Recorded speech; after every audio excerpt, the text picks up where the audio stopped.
evolución. Aparte de todo, pues, hablamos hasta de conceptos matemáticos, de cómo era más fácil, pues como la creación, el Big Bang en sí mismo es contradictorio.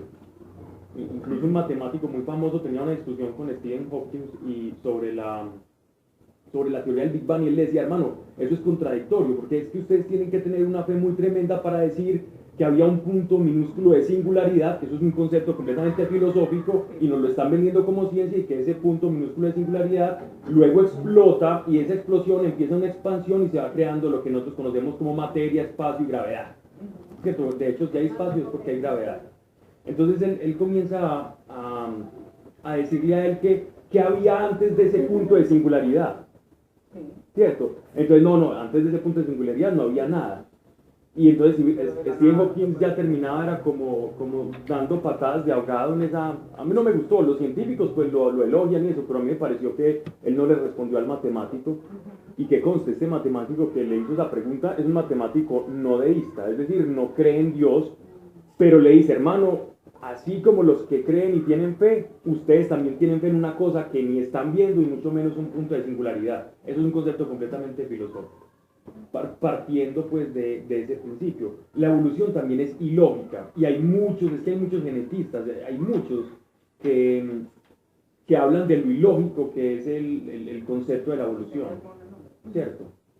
El ser humano genéticamente no tiende como a cambiar. De hecho, nosotros tenemos en cada célula, en el núcleo de cada célula, hay como una especie de programación para que cuando sale algo que medio esté hibridando, la misma célula lo cancela. Es decir, el ejemplo más claro está en los mulatos. El caballo con el burro, la yegua con el burro, y sale el mulato, y el mulato sale estéril, porque es como que intrínsecamente la naturaleza se cierra como al cambio. Y hay un estudio muy grande sobre eso, pues que si nos quedamos hablando aquí, se nos va largo. Pero hay muchos estudios. También hay una arqueología que nos han vendido ahí muy rarita, que viene desde los años 30, por unos grupos auspiciados por unas corrientes masónicas, y nos han vendido a nosotros una falsa arqueología, un falso mito de lo que es el ser humano, para llegar a un punto en el cual el ser humano crea que simplemente es un amasijo pensante que nace, crece, si acaso se reproduce, inevitablemente muere. Entonces nos están vendiendo esa idea para que nosotros no busquemos ni pensemos en Dios. Un ser humano que no tiene a Dios, que no tiene un concepto de lo trascendente, una identidad espiritual, es muy fácil de controlar, porque le vendes cualquier cosa y lo manejas como un borrego, ¿no? Bueno, demasiado escueto, resumido, precario, parco y mediocre mi respuesta, pero es que... No, sí, obviamente. Pero esta fue la que quería presentar. ¿De qué estaban hablando? Te acabo de apretar una del caos a la paz, ¿no? En el tema que es que Mariana estaba preguntando que... Bueno, Mariana, nosotros, por la fe, de hecho, ya que me estaba acordando Daniel, hay un estudio matemático americano que no era creyente. Y él decía, creer en que nosotros venimos del azar, del caos, es decir, el caos como un principio de la termodinámica, es decir, algo que está completamente desorganizado. Él dice, es más fácil tirar la Biblia en un remolino, tirar una Biblia, o un libro, o él llamaba más bien como las cosas de un libro de Shakespeare, pues Hamlet, o alguna cosa de esa, o el Lear. Si usted lo arroja en un remolino y que eso vuelva, en ese remolino se haga otra vez exactamente como era el libro.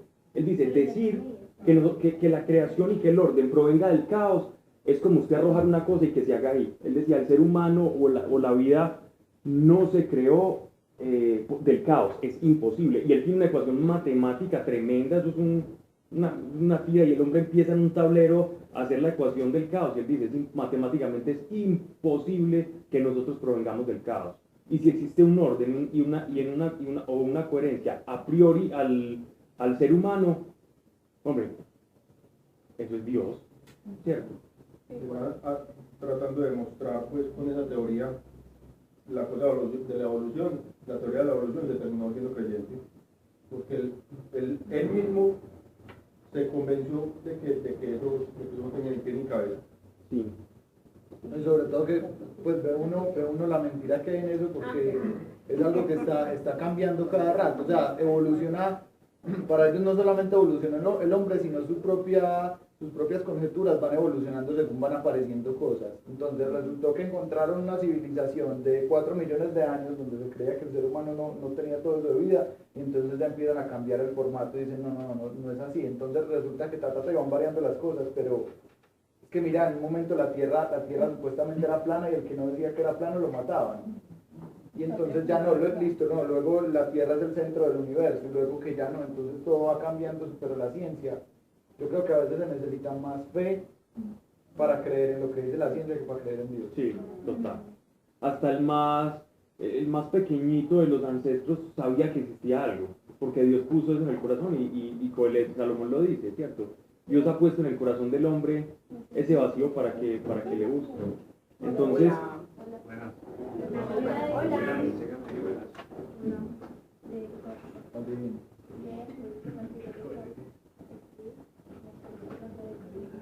y tener pruebas materiales del espíritu es la cosa más ridícula del mundo.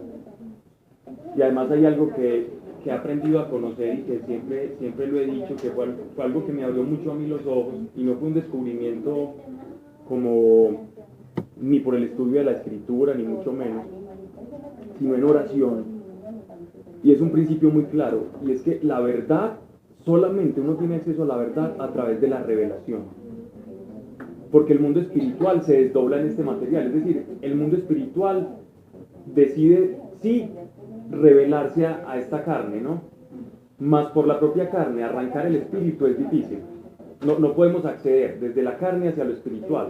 Por eso Cristo fue el que tuvo que bajar, por eso Él dice, yo soy el pan que bajó del cielo, yo soy el camino, yo soy la verdad y la vida. Él se entrega porque viene de arriba hacia abajo, es una revelación. Hay un documental muy bacano, Mari, que se llama El Dios de las Maravillas. Yo creo que eso está en YouTube.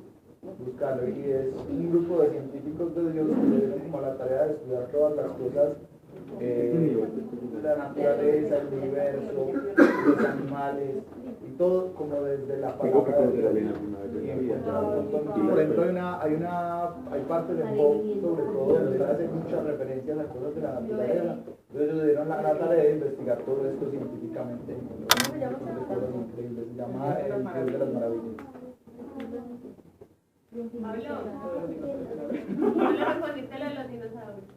Está dentro del mismo plan y existieron y ahí están. Es que eso no tiene, son animales. Ellos no mencionan. Hablan del Leviatán, el Leviatán es la séptima. Y se hace una descripción de un animal en Job, que es Leviatán, y la descripción, pues hay algunos que la han como dibujado y como un dinosaurio. Como esos aleosaurios.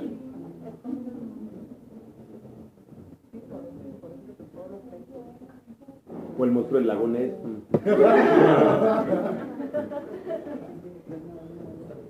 Épica se ríe por allá. Con su mentecilla. Con su mentecilla. Esa receta. Mentecita de él.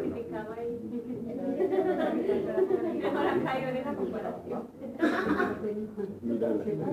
Mírala.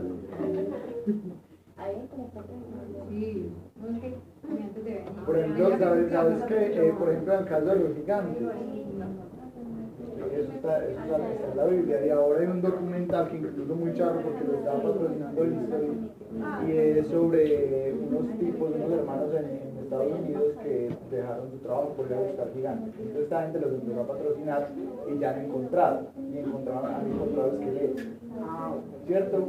Y algunos han encontrado como las referencias escritas, de hecho han ido donde las personas que los han encontrado dijeron, nosotros en el año no sé qué lo mandamos al Museo Smithsoniano, y llegan al Museo Smithsoniano y empiezan a entrevistar personas de allá y dicen que aparece como un reporte de que algo ha llegado, pero que no aparece nada, y luego por allá haciendo unas entrevistas como que descubrieron que en algún momento llegaron muchos de estos esqueletos, pero que hubo personas del Smithsoniano que mandaron a destruir absolutamente todo lo que llegaba. El Instituto Smithsoniano fue creado por familias de corriente masónica. El Instituto Smithsoniano de Ciencias. Y por dineros de la Fundación Rockefeller y los Rothschild también. Bueno, sigamos. Que sigamos, no hemos Gracias. empezado. Vamos a frenar ahí. Bueno, vamos a entregarle este tiempo al Señor. Padre, solamente a ti te honramos, solamente a ti buscamos. De ti queremos conocer y saber. Tú eres la luz, Señor. Tú eres el camino y eres la verdad. Eres la vida. Y gracias,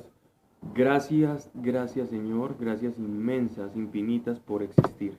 Gracias, Dios, no solamente por ello, sino porque nos lo hace saber a cada uno de nosotros, como una certeza que trasciende el campo de la fe y se convierte en una experiencia real y diaria. Gracias por habernos permitido conocerte de esa manera. Te pedimos, Padre, que aquí, Señor, solamente se diga y se hable conforme a tu voluntad y no permitas que caigamos en el error. Señor, que todo conocimiento que aquí alberguemos, Padre, sea para ponerlo por obras y nunca como un mero intelectualismo, sino que todo, Señor, aquello que suba a nuestra mente, baje a nuestro corazón y bajando a nuestro corazón, podamos hacer, Señor, y ser ejecutores de tu palabra, Señor, porque sabemos que tu palabra no es para estudiarla, sino para experimentarla, para vivirla y para poderla expresar a los demás. Padre, que así sea, en el nombre de Cristo Jesús. Amén. Vale. Eclesiastés, capítulo 8, ¿verdad? Ya he terminado el chocolito. El calcetose. No existe. Pero te acordás. Yo aquí juzgando. Estabas arrojando juicio. Dije, Ani, ¿qué hace aquí? Mariana no está cumpliendo años. Ah, le fueron a pasear y me dejaron trabajando a mí. Yo soy el único que era Te fueron a pasear honoris cumpleaños. Sí. Y en mi casa yo soy el único que trabaja. Haces bien. Mi papá está muy lado. Mariana vive sirviéndole a Dios y mi hermano está en la universidad, entonces pues perder una clase no me arrancó de uno. Y yo me fui a trabajar y en AM. Ah, qué bueno. Mariana. Y yo aquí rajando, yo Mariana llamamos y le cantamos el cumpleaños. Allá en Concepción. Invitarme a comer por la noche algo para que yo pudiera ir. Entre todos decidieron que me abriese a pasear. Y te van a trabajar. Prácticamente. Ok, vamos a empezar. Perdonadísima. Capítulo 8, verso 1. Vamos. Aleja que viene por primera vez. Sarita que viene Con Elena por primera vez en el año. Elena sí viene por primera vez. Y ya nomás. Estamos en la mitad del Eclesiastés, ya vamos a acabar. Tenemos dos alternativas. Una, seguir Reyes, seguir el libro de Reyes en el Antiguo Testamento. Otra, ver una carta apostólica del Nuevo Testamento y continuar con Reyes. Ya ustedes... Santiago no. Puede ser Santiago. Pero tienen que hacer la secuencia así o No, por eso estoy poniendo como la posibilidad. normalmente hacemos así antiguo, nuevo, Y es que la Biblia no está escrita como en orden cronológico. Entonces, como lo mismo me da. ¿Y Reyes es de qué parte? Es la historia, es la historia de, por ejemplo, del rey David, las cosas que le pasan al rey David, después de Salomón, Josías y todos los reyes ya, y cuando Jeroboam y cuando se divide el reino. Es mucha historia. No, tranquila, yo voy a buscar la de esta. Llegó el bullying encarnado. Estaba esperando. Estaba esperando que no llegara. Sobre todo, estaba Otro esperando uno. que yo llegara. Pablo se pone súper feliz que yo le haga bullying. Yo me estaba volviendo como más. Bueno, Erika, yo creo que la María es mejor. Ah, es que Manuela tiene el monopolio de ese. Monopolio. monopolio de cojines y de gomitas. Tiene gomitas. Por eso digo, ¿no? Y si usted las da, tampoco. Hay rotación. Que no Ay, paro, Sara. sí. ¿Te gusta? Sara y Que Elena. no paro porque Sara y Elena. Mira, oh, mírenle la barriga. Hace dos años decíamos algo. Porque en clase de Biblia hay más hombres que mujeres. Me retracto. Ay, fue madre, yo no había visto. ¿Estás feliz, no? Nos invadieron con migración. ¿Qué? Está feliz, Pablo. ¿Por qué crees que estoy feliz? Recordá a Sebas, ¿no? Mira que Sí, me no, acuerdo de no, Y pensábamos, ¿por qué será que atrae más la clase de Biblia a los hombres y me retracto? mira, Sí, es que de niños como en estas últimas generaciones han nacido más niños que niños. Siempre nacen en proporción de 5 a 3, nacen más hombres que mujeres. Es una estadística Y mundial de ahora se ha mortalidad. visto mucho Y eso. no que era 7 mujeres por No, un 5-3. hombre. La relación es 5-3. Pero ¿cómo así? Que nacen más hombres que mujeres en el mundo. Y ahorita está yendo mucho en Exactamente. países. Pero mueren más los hombres. Ah, porque por el 7, porque el 7 es número de plenitud. Pablo, pero no sé, en ese caso no sería mejor de pronto volver al nuevo. Y sobre todo como una carta como más edificante. Sí, Ok. sí. Porque por gusto, el antiguo, sí, pero Sí, a mí también me gusta más el antiguo. es que las cartas son como más Pero las cartas son muy bacanas. Sí. para que usted se vaya y no vuelva. Ya leí aquí recapitula, Pero las cartas son más señorita. Sobre todo que son como más edificantes, pues le traen a uno como más claridad de qué hay que hacer. Son más homiléticas. Y ya llevamos Homiléticas. ¿Me traduces?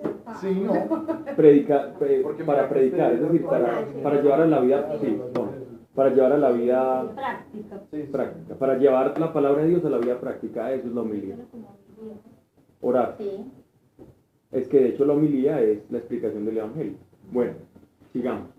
Empecemos. ¿Quién como el sabio? Pregunta Salomón. ¿Quién como el que sabe explicar las cosas? La sabiduría del hombre ilumina su rostro y quita aspereza a su semblante. Guarda el mandato del rey a causa del juramento hecho a Dios. No te apresures a alejarte de su presencia, ni persistas en cosas que le desagraden, porque puede hacer cuanto quiere. Pues la palabra del rey es eficaz. ¿Y quién podrá decirle? ¿Qué es lo que haces? El que guarda los mandamientos no tendrá mal. Y la mente sabia conoce el tiempo y el juicio. Que para toda cosa hay tiempo, juicio, y es mucho el mal que pesa sobre el hombre. Porque no sabe lo que vendrá después. ¿Y quién podrá decirlo cuánto ha de suceder? No tiene el hombre poder sobre el espíritu para detenerlo, ni tiene poder sobre el día de la muerte. No hay armas para tal guerra, ni podrá la iniquidad salvar al reo que la comete. Ok, entonces aquí tenemos una pericopa o una porción de las escrituras. ¿Qué pasó? Pericopa. Un fragmento. Un fragmento por No habla en lenguaje escrito, entonces.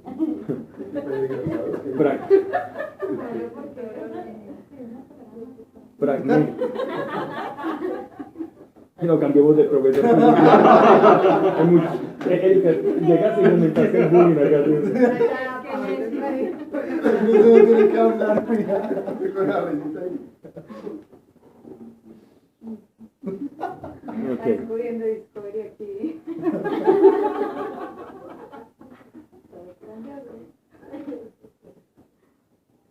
Bueno. Paréntesis. Pericopa, fragmento, porción de un texto que está enmarcado dentro de un orden literario, perdón. Bueno, aquí vemos como tres elementos, ¿cierto? Él está hablando de la sabiduría y haciendo un elogio de la sabiduría. Pero nótese que él, a pesar de que él está haciendo un elogio de la sabiduría, él dice, ok, la sabiduría es bueno, la sabiduría es algo buena que embellece al hombre, que la posee. Sin embargo, esa belleza y esa ciencia o esa sabiduría no le sirve para domar o controlar al espíritu. Pablo, pero esa sabiduría de la que le está hablando ahí es sabiduría humana. Sapiencial, humana, completamente humana. Pero es inspirada por Dios, es que la sabiduría viene de Dios. Pero es que la sabiduría tiene escalafones. Me explico. Tú puedes ser sabio, pero tener poca revelación. ¿Cierto? Tú puedes ser sabio y tener poca revelación. El rey Salomón era sabio, pero estaba muy limitado de revelación. Tanto estaba limitado que su sabiduría lo llevaba a indagar por todas las cosas de este mundo, pero por medio de esa sabiduría él decía, no puedo ver, y ahí es donde contrasta la sabiduría, aun a pesar de que la sabiduría es hermosa y que sé que es buena, la sabiduría no me alcanza para yo conocer cuáles son los designios, cuál es el proceder del espíritu, no puedo saber cuál es el porvenir, incluso no puedo tener control de mi propia mortalidad, sino que yo ya sé que por la misma sabiduría, que haga lo que haga, igual voy a morir, como el necio más necio, como el reo más reo. O sea, la sabiduría, pese a que él dice que es buena, sigue siendo o entra dentro del campo de la vanidad. ¿Qué es la vanidad? No sirve para nada. No sirve para nada. Pero es mejor tenerla que no tenerla. Pero no sirve para nada, no estoy diciendo como que es mejor ser necio que sabio, de ninguna manera. Lo que estoy tratando de decir es que el sabio se pregunta, ¿cierto? Pero sin revelación no existe nada. ¿Qué es la revelación? Revelar es quitar un velo, ¿cierto? Como cuando las cámaras de antes que, vamos a revelar el rollito, y iba uno y le revelaban pues lo que estaba oscuro. ¿Cierto? ¿Recuerdan? Bueno, a mí me tocó. Bien. Pablo, ¿puedo hablar? No, tenemos la misma edad. Tengo una inquietud para hablar con este tema. Que tú me colocaste una tarea para leerla. Y entonces por así ya como muy incompaginado con la ¿Y sabiduría. qué puso la tarea? Vos que me puse a leer Génesis 37 sobre Ok. la sabiduría de José. Ok. Ahí sí hay revelación, porque pronostica que hay unos 7 años de muy buena producción y otros 7 años. Sí, es una revelación, pero es una revelación, digámoslo así, es un don del Espíritu. Pero pero no es una revelación de las preguntas o de las inquietudes del ser humano. Porque José, él decía, Dios me habló y puedo interpretar un sueño, y él le fue fiel a Dios.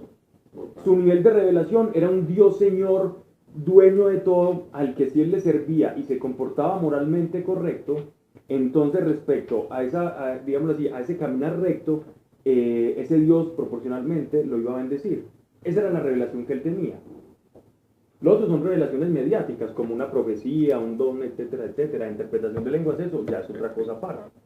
Ya.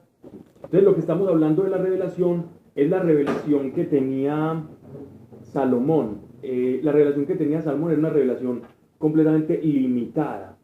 Y él está sufriendo digámoslo así, él está sufriendo interiormente. Él tiene un dilema, una disyuntiva, un problema bien grave, porque esa sabiduría le dice que hay algo más, pero no le alcanza para arrebatar ese algo más. Y eso produce pesadez de espíritu. De hecho, todo buscador, toda persona que se meta a buscar en la nueva era, en el yoga, en todas las religiones de Oriente, digámoslo así, para nosotros como occidentales, buscando cosas, o en horóscopos, o en brujas, o en cosas de ángeles, etcétera, etcétera, estamos obedeciendo a ese principio. Hay como un ápice de sabiduría en esa persona, que está clamando y está buscando por eso que sabe que está ahí. Pero sin revelación uno se pierde, y uno cree cualquier cosa, ¿no? Revelación, un ejemplo. te voy a contar. Eso fue el jueves. Yo llegué a Bogotá y tuve una reunión con una neuropediatra muy famosa de allá, pues como de la clínica Country y todo eso, que son como los mejores en fertilidad y todas esas cosas. Y entonces, esta mujer era una mujer pues, que no creía normal, una mujer de ciencia y todo lo que la ciencia haga, pero le tocó ver un milagro dentro de un nacimiento de una niña que no tenía por qué estar viva en estos momentos. Ahora está súper viva, toma tetero y hace de todo. Y ella no tenía por qué estarlo. Y esta niñita en medio la tenían con respiración artificial a 600 respiraciones por minuto, pues como el pulmón, contracciones. Era como electrocutadita todo el tiempo.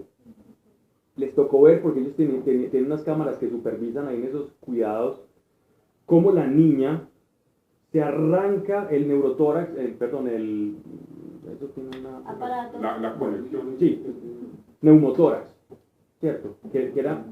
Que lo tenía ahí como pegadito, ella lo arranca y en el mismo momento que lo arranca ella empieza a respirar normal y ella solita lo hace, una bebecita prematura. Entonces ella dice, esta niña, primero, ¿cómo está sobreviviendo? ¿Cómo no tiene un problema cerebral? ¿Y cómo rayos una bebecita se quita eso si eso está pegado? Ella estaba pegada con cable. Después le hicieron los exámenes, la niña no necesitaba eso ya y comienza un desarrollo, entonces ella comienza a hablar con una prima mía, que fue a la que le ocurrió. La hija de tu prima, la de toda la historia. ¿Esa cuál? La de Bogotá? Sí. Pero ya no se me hace rato. No, hace rato sí, por eso. Pero yo apenas vine a hablar con la pediatra. Ah, ya. Sí. Y entonces, ella muy impresionada como por...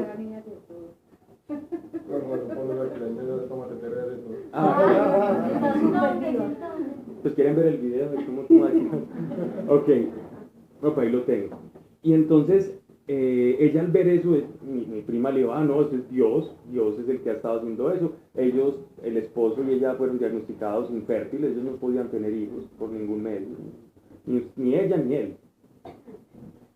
Y entonces, aquí está pasando algo, esto no es normal. Y entonces tuve una cita con ella y en esos momentos pues yo comencé a contarle cómo fue mi experiencia con Dios y el Espíritu Santo comenzó a tocarla a ella mientras estábamos hablando. Toca una médica de esa manera y pero yo ¿por qué estoy sintiendo esto? ¿Qué me está pasando? Eso fue una revelación. La revelación de Jesús es más que lo que usted creía. Y Jesús le puede transformar su vida. Y Jesús es el Hijo de Dios. Eso es un ejemplo de revelación. Y cuando uno tiene esa revelación, su vida tiene que cambiar.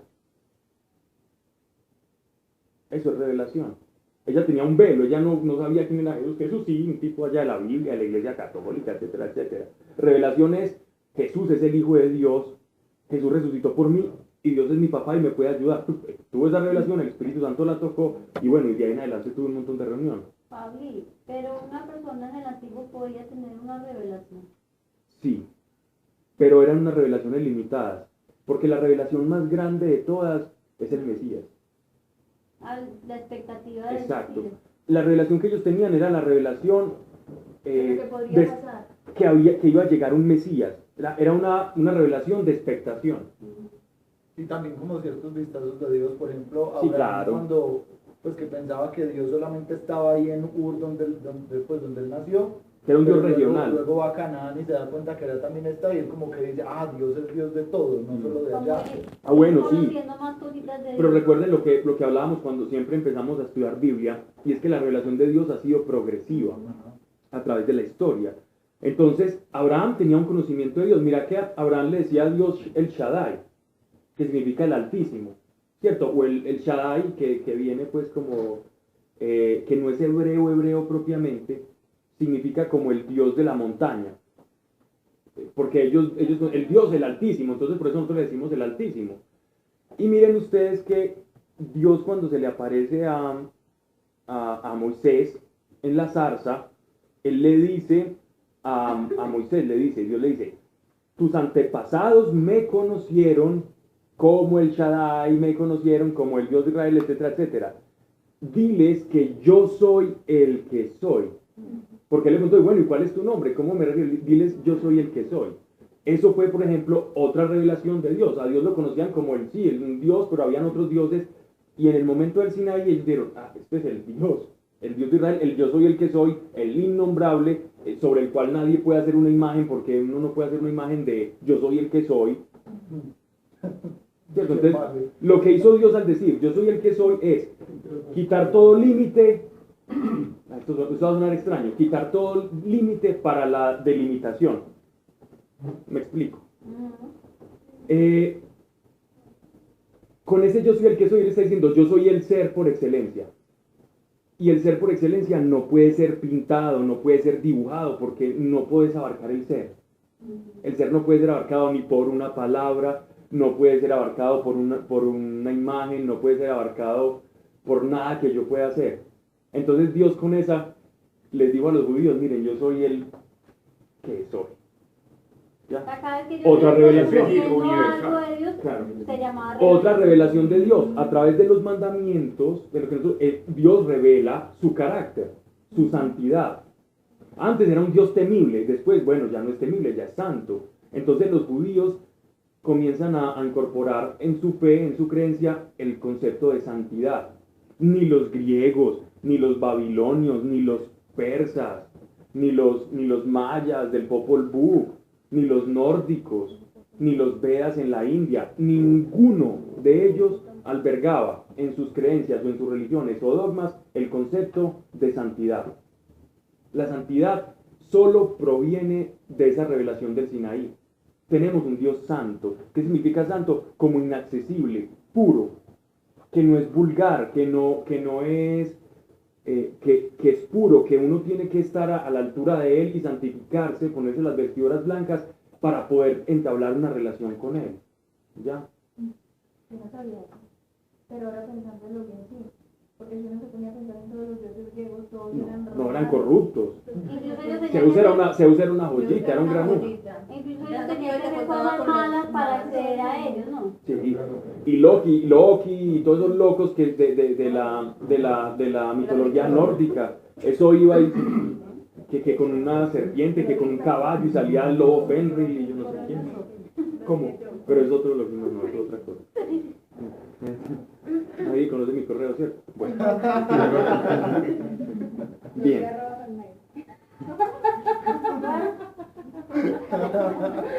Ahora está muy duro, Pablo, no te diste cuenta que te No lo pensaste muy en voz alta. Por favor, dejemos un puestico por allá con... América no haya llegado, es un puesto por allá.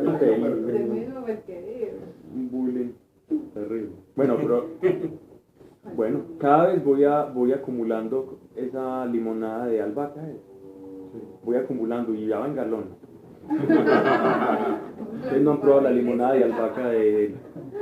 Ok. Entonces, la revelación es la manera en que Dios señala a un hombre. Dios te señala desde el cielo y te dice, mira, esta es la verdad. Eso es revelación. En caricatura es eso. No hay manera de acceder a la verdad si no es revelada.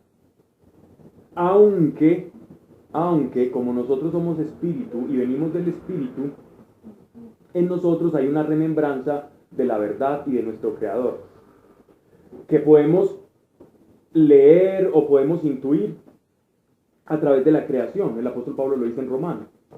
Y por medio de la creación, de las cosas que se ven, podemos como inferir que hay un creador, por la perfección, por la armonía, por cómo funciona el engranaje de lo que es la vida y la naturaleza. La misma naturaleza está clamando y está diciendo, hey, alguien me hizo. Pero aún así esa revelación no te sirve para conocer a Dios personalmente, necesitamos una revelación especial. Esa revelación especial sí proviene del Señor. Ayuda. Ok. Bien. También nos habla de la sabiduría que no nos sirve para conocer los designios de Dios ni para autodesenvolvernos en nuestro propio destino. Es decir, no controlamos nuestro destino. ¿Por qué? Para muestra un botón. Nacemos y por más sabios que seamos nos vamos a morir. ¿Ves? ¿De qué te sirve si igual te vas a morir? Y no puedes tampoco controlar el día. Tampoco. Exacto. Y la sabiduría se puede buscar, pero la revelación, si no viene de Dios, no la pueden. No la puede. Y otra cosa que quede claro, la sabiduría que tenía Salomón no le alcanzaba para apropiarse de la revelación. Por más así haya sido el hombre más sabio del mundo, no sabía quién era Jesús, ni sabía que existía cielo, ni sabía que existía un infierno, ni sabía que iba a haber resurrección de los muertos. Él no sabía eso. Eso es revelación que nosotros tenemos ahora. Él no De hecho, tenía eso se veía, por ejemplo, en David, Claro, que supuestamente no era tan sabio como Salomón. pero tenía más Tenía revelación.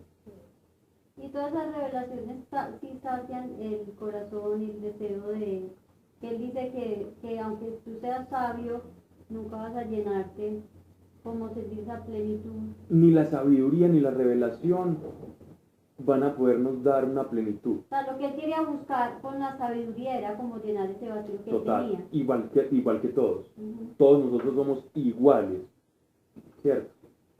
Iguales, todos estamos buscando ser felices. Es que el Eclesiastés es la pregunta, hey, ¿por qué yo buscando ser feliz no lo logro ser?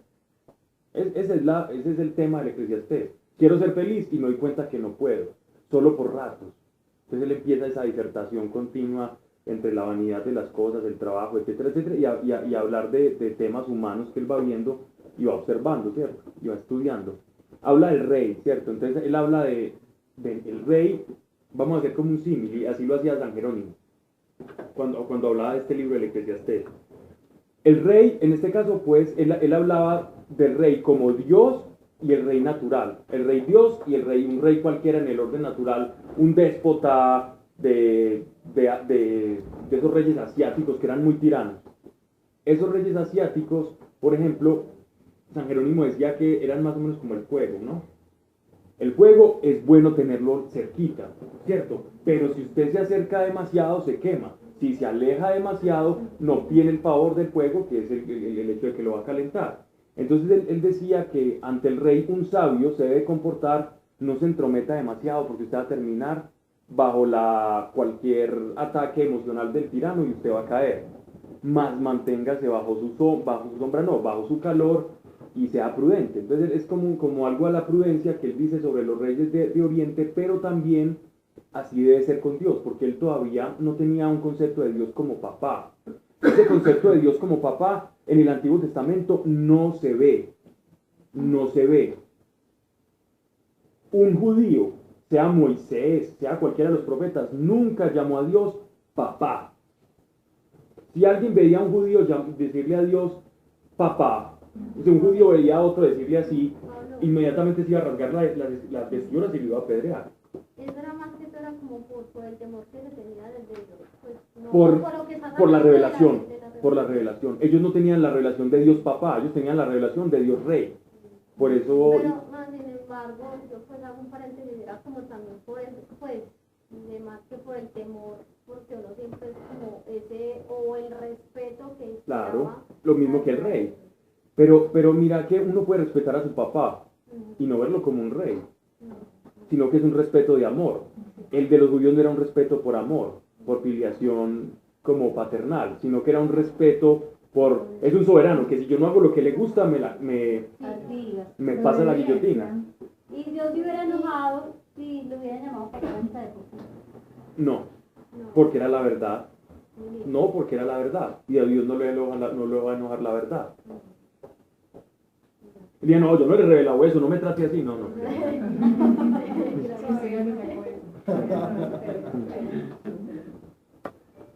¿De quién le dio esa profecía? Pero así las cosas, el judío... Exacto. Por eso ellos...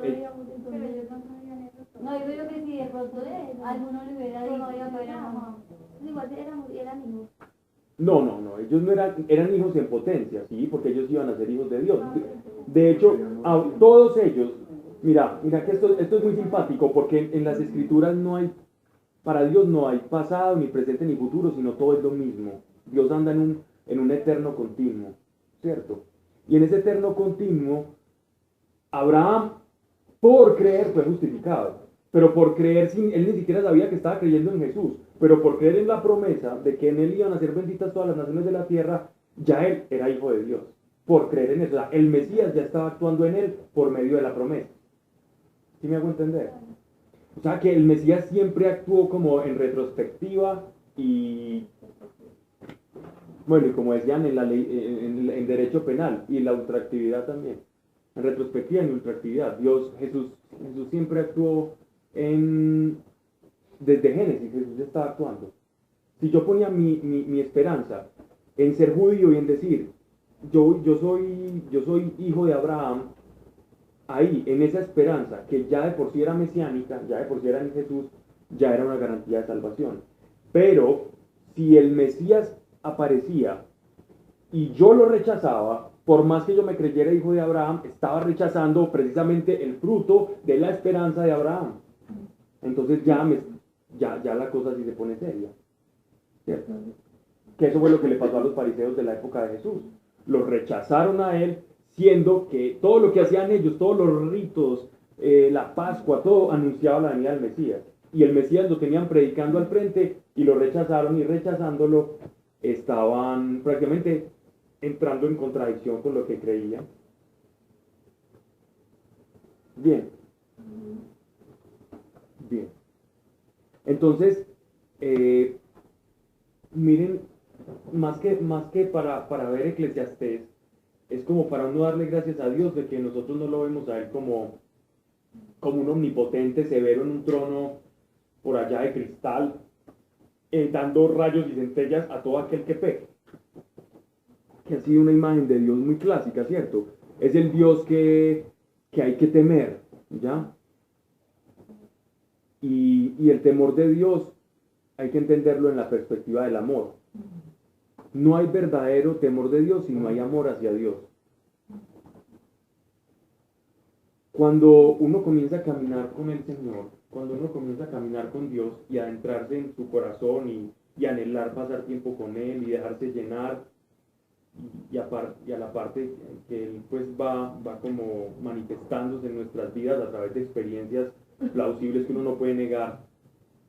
Entonces todos esos detalles van haciendo que tu corazón se apegue a Él, y eso es bonito, eso es bueno, así debe ser. Y con el paso del tiempo, nosotros nos vamos dando cuenta que nuestro comportamiento comienza a cambiar, ¿cierto? Y no es porque uno tenga un decálogo en el dintel de la puerta que uno diga, hoy no voy a matar, hoy no voy a mentir, ¿cierto? Hoy no voy a hacer esto. No, sino que por el amor que tú le tienes y la relación que vas llevando con él, entonces eso va generando un respeto y un no hacer lo que desagrada a ese ser amado. Entonces yo no voy a hacer aquello que desagrada a este que yo amo tanto.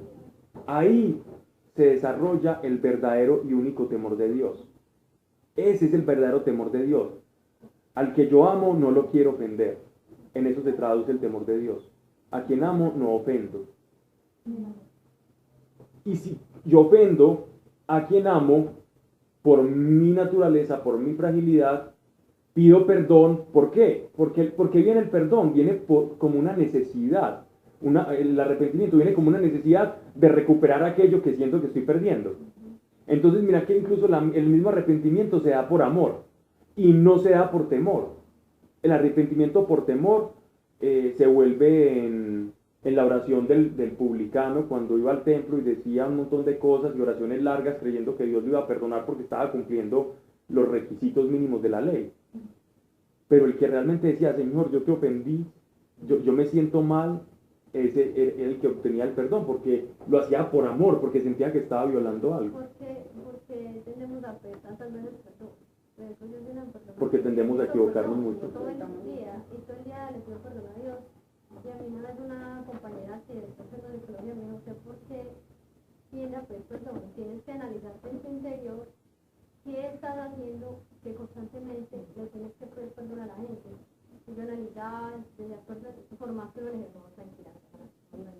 Pero es como algo, por ejemplo, de mi personalidad, que siempre me perdona, y a Dios, ay Dios perdona, y lloro, y yo perdono, y yo me, entonces, ¿en qué va eso? Es el amor también lo que tú estás diciendo, dos cosas.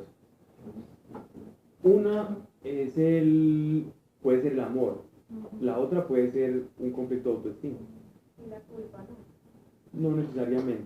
Más inseguridad. De pensar que siempre lo está haciendo mal. Porque la culpa es buena si te lleva al arrepentimiento. Si la culpa se queda en culpa es terrible. Pero Si la si culpa tú te lleva al no tienes tu arrepentimiento. pecado, ya no tienes por qué sentir la necesidad de estar bien las personas por lo mismo. Claro. Es Exacto. culpa y tú ya es una condena que Satanás está bien en ti. Si tú pides perdón y sigues pidiendo perdón por lo mismo, por la misma cosa, no por cosas diferentes, porque uno todo el tiempo está pidiendo perdón por cosas diferentes, pero si es por lo mismo, entonces quiere decir que se quedó en la culpa y no pasó al arrepentimiento. Mira, Yo sé yo que Dios es tan perfecto de perdonarlo. Exacto. y cuando se habla, no me acuerdo en qué parte está, pero que dice que en el verdadero amor no hay temor. Y dice más adelante que de modo que el que La carta de teme Juan. no ha sido perfeccionado en el amor. Entonces, Juan, Eso no es, perdón por eso. Pero entonces ahí es cuestión de no mirar a qué se debe esa necesidad de estar pidiendo perdón, porque si es por inseguridad de pronto, entonces ya ahí no es tanto por amor, sino más bien por otro lado. Gracias. esto es bien. No tiene el hombre poder sobre el espíritu para detenerlo, ni tiene poder sobre el día de la muerte. No hay armas para tal guerra, ni podrá la iniquidad salvar el reo que lo comete. Es decir, él está diciendo la sabiduría como herramienta, como arma para afrontar la vida, ¿cierto? Aún las cosas que nosotros tenemos y la ciencia no puede ir en contra de lo inevitable. Por lo tanto, estamos en una desventaja grandísima. Versículo 9. Esto he visto poniendo atención a cuánto sucede bajo el sol. En tiempos en que el hombre domina sobre el hombre, para su, ¿qué dice la de ustedes en sus Biblias? Pero esto que Y la dice tengo sobre la mal. injusticia, ¿Cómo? Sí. O sea, él está observando en este momento, va a hablar de una situación en que alguien tiraniza a otro, ¿cierto? Alguien con poder tiraniza a un lacayo, a un vasallo, a un peón. Vi a impíos recordados, mientras que los que habían hecho el bien se iban del lugar santo y eran olvidados en la ciudad. También esto es vanidad, porque no se ejecuta prontamente la sentencia contra el mal. Por ello el corazón de los hijos de los hombres se llena de deseos de hacer el mal. Miren esto tan importante. Sí. El hombre, vamos en capítulo 8, verso 9. Terrible. Miren lo que trae la injusticia. Él nos está diciendo, nos está hablando acá de una situación en la que un tirano está subyugando y está tratando mal a una persona. El tirano es recordado, pero el que está tratado mal, aún obrando bien, no es recordado. Y es vanidad. Es decir, él dice, es vanidad porque igual los dos se van a morir. Sin embargo, él da una explicación o nos da algo bien interesante, nos da como una perlita, y es, a mayor injusticia en un lugar, llámese nación, llámese hogar, llámese cualquier circunstancia de nuestra vida, a mayor cantidad de injusticia, o sea, de niveles de impunidad es cuando no hay justicia, ¿cierto? A mayor nivel de impunidad, entonces crece la maldad. Porque el corazón no ve quien le corrija. Entonces el corazón al no ver quien le corrija, entonces se va y se desvía.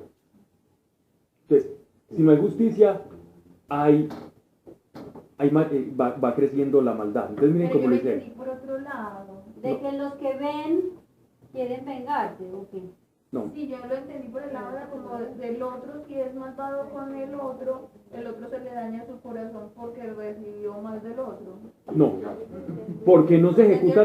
¿Cuántos Mire, otros habían en ¿Cuántos esta? son? pero está bien. Muchos otros del otro. Porque no se ejecuta prontamente la sentencia contra el mal, por ello el corazón de los hijos de los hombres se llena de deseos de hacer el mal.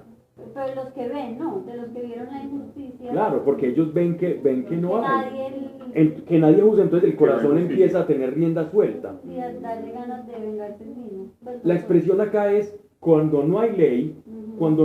el ser humano se descarrila. Se descarrila. Él está viendo eso. Y cuando hay una ley mal aplicada, es decir, cuando hay una tiranía, el corazón igualmente se Eso es lo que descarrila. pasa aquí en Colombia, ¿no? Sí, total. Pero si está Yo creo que no era lo que quería decir. Claro. Ah, sí, pero cuando era malo con él lo quiere decir, pero con el otro, a ese se le iba a dañar el corazón. Sí, No al tirano, sino al que recibió la tiranía. Sí, también. Y a los También. que ven. y a los que ven, ¿cierto? Mira, en la cara. Sí, Ok. estoy masticándolo. Que hace el pecador 100 veces el mal y pervive. Con todo, yo sé que los que temen a Dios tendrán el bien. Los que temen ante su presencia. Mientras que el impío no tendrá bien ni prolongará sus días, que serán como sombras por no temer a Dios. Pues, la revelación que tenía Salomón está aquí clarita. El nivel de revelación de Salomón era una revelación de un Dios completamente práctico y para su vida aquí, para los 100 años que iba a vivir, para eso le sirvió a uno Dios, pero para nada más. Dios para Salomón era beneficioso y era un Dios que sí iba a hacer justicia. Entonces Salomón aquí no alcanza a comprender lo que es la justicia divina, lo que es la justicia ultraterrena, la inmortalidad del espíritu, ¿cierto? La venida del Mesías que iba a venir a través de la resurrección de los cuerpos, que iba a haber una tierra nueva y un cielo nuevo, que los ángeles iban a ser juzgados. Es decir, él no tenía ni idea del juicio final. Entonces él está diciendo, sé que en esta vida del impío Dios lo va a juzgar, Dios va a juzgar, y es mejor temer a Dios para huir de su juicio, ¿cierto? Porque el que teme a Dios lo sigue y no tiene como ese juicio. Entonces aquí nos da como luces de lo que normalmente los judíos a través de muchos años creyeron por la revelación que tenían, y era que, bueno, nos morimos y si caminamos con Dios vivimos bien mientras estemos vivos, pero una vez muramos, ya se acabó todo. Sin embargo, tal vanidad se da sobre la tierra, que son tratados justos como conviene a los malvados, y malvados como conviene a los justos. Y me digo que también esto es vanidad. Por eso alabo la alegría, que el hombre no tiene bien bajo el sol, sino comer, beber y alegrarse. Y esto es lo que queda de sus trabajos en los días de vida que Dios le da debajo del sol. Él está diciendo, mire, resulta que ya sabemos que el disfrutar de las cosas es un don de Dios, igual del trabajo. Lo que pasa es que él repite mucho, entonces yo también repito igual que él. Digo, me estamos leyendo cada párrafo, pero lo hago de formas diferentes para no hacernos muy cargados. Entonces él dice aquí sobre todo que el encontrar el deleite o el contentamiento en las cosas de este mundo, temiendo a Dios, aquí no están hablando de orgías y bacanales, aquí están hablando directamente de el gozar de las cosas en la proporción al temor que usted tenga de Dios. Ya, él no aquí no está dando una vida de licencias inmorales, no. Entonces alégrese con un montón de mujeres y roba y toda la... No. Esto es literalmente alégrese pero con el temor de Dios, como el sabio lo hace. Vale, pero a ver, voy a devolver un parrafito más. Vanidad de vanidades, todo es vanidad, todo es querer atrapar el viento. ¿Qué le saca el hombre de provecho bajo el sol? Más allá, no un capítulo. Ok. Dios Salomón finalmente estaba diciendo, va a haber un juicio ante Dios. Sí, pero hasta allá le llegaba como Pero hasta él la sabía que puerta. llegaba hasta un juicio, pero el resto de judíos no pensaban lo mismo que Salomón. No, Salomón se guardó eso para él, o simplemente fue que lo no les... escribió y para sus hijos. Pero entonces no le dijo a los otros a decirles, oiga, venga, abra los ojos, va a haber un juicio. Muchas veces sí, porque Salomón todo el tiempo estaba teniendo audiencias. Muchos escuchaban esto. El Decían, Coelet, Salomón está loco. no, lo veían como alguien sabio y lo escuchaban. Decían, puede que sí, puede que no. No todos tenían tiempo para escuchar todo. Entonces algunos escuchaban, bueno, el que trabaja, entonces esto no le sirve de mucho, entonces se contentaban, él seguramente les daba, los proverbios se leían en las comidas. Todas las cosas como sapienciales, ellas las leían antes de la cena y ellos... Porque eso no era como un punto Los muy salmos también los importante. cantaban. ¿Cómo? Porque eso no era como un punto muy importante, él como rey decirle al pueblo, porque se supone que era el rey que los guiaba, decirle al pueblo, pues abra los ojos, va a haber un juicio. Pero ¿sabes cuál es el problema de Salomón? El problema de Salomón es que son inquietudes muy personales y muy internas.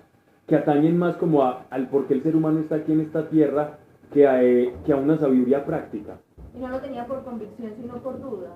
Lo tenía por escudriñar, como una teoría, como miren, sí, claro que el libro de Eclesiastés era un libro para leerse, para que ellos se preguntaran lo mismo, pero es que el problema de Eclesiastés es que te lleva a darte cuenta. Todo el Eclesiastés es, Dios es real, Dios existe, Dios gobierna todo. Yo como judío tengo una revelación que es, soy sabio y yo me doy cuenta que este mundo no tiene sentido.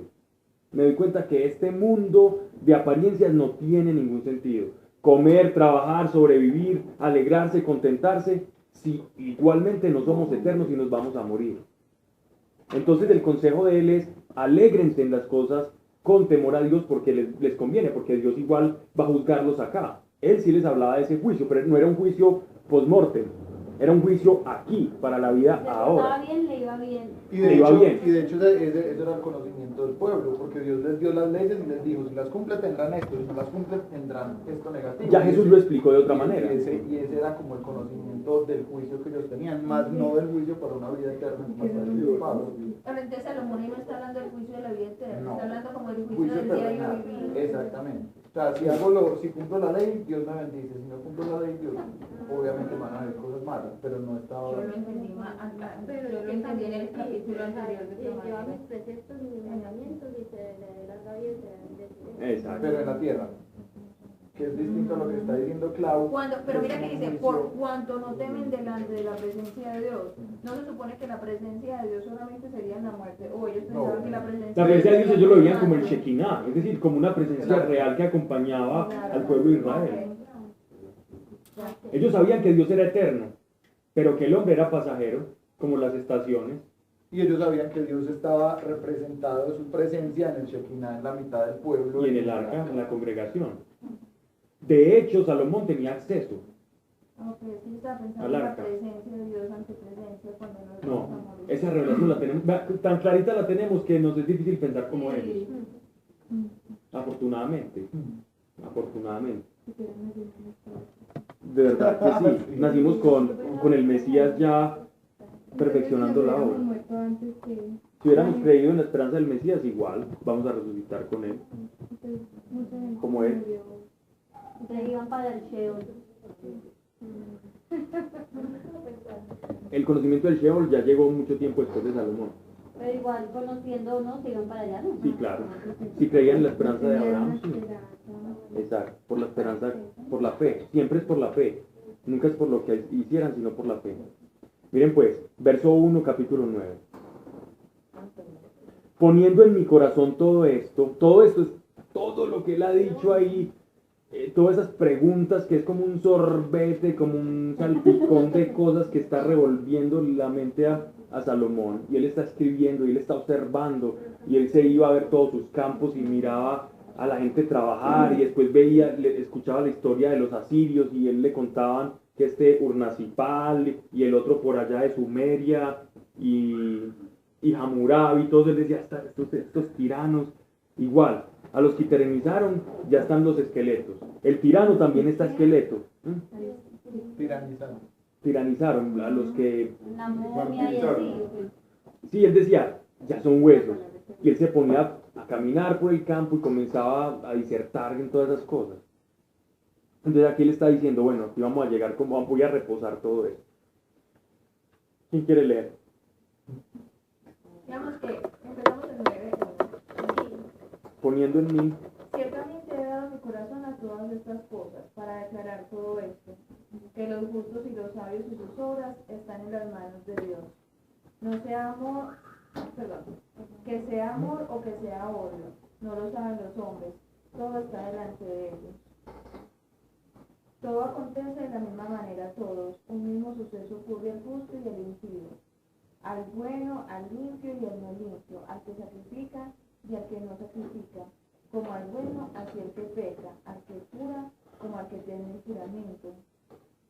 Este mal entre todo lo que se hace bajo el sol, que un mismo suceso acontece a todos, y también que el corazón corazón de los hijos de los hombres está lleno de mal y de insensatez en su corazón durante su vida, y después de esto se va a los muertos.